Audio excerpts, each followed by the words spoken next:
அதான் இன்னைக்கு இந்தியாவில் அரசியல் கட்சிகள் நடக்குது. ஆனா விஜய் எந்த அளவுக்கு தொண்டர்கள் வரும்போதும் ஜாக்கிரதையா வரணும், போகும்போதும் ஜாக்கிரதையா போய் வீடு சேரணும், விபத்துகளுக்கு ஆளாயிடக்கூடாதுன்னு சொல்லி அவர்களை பற்றி எந்த அளவுக்கு அவர்கள் நலன், அவர்களுடைய மேம்பாடை பத்தி கவலைப்படுறாருன்னா, இப்போ இப்படிப்பட்ட ஆள் தமிழ்நாட்டில் முதலமைச்சரா வந்தாருன்னா 5 வருஷம் கொடுப்போமாங்க? இவங்கெல்லாம் 50 55 வருஷம் பார்த்துட்டோம். நம்ம ஒன்றும் சரி கிடையாது.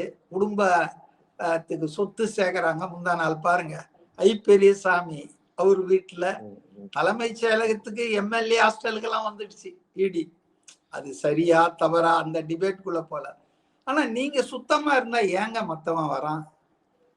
ஊசி இடம் கொடுத்தா தானே நூல் நுழையும். உங்க கைகள் சுத்தமா இருந்ததுன்னா ஈடி என்ன, எவனும் உங்களை ஒன்றும் பண்ண முடியாது. ஆனால் இன்றைக்கு என்ன, செக்ரட்டரியேட்டுக்குள்ளவே வந்தாங்க, பூட்டி விட்டாங்களாம் ரூம. என்ன அசிங்கமா இருக்கு பாருங்க.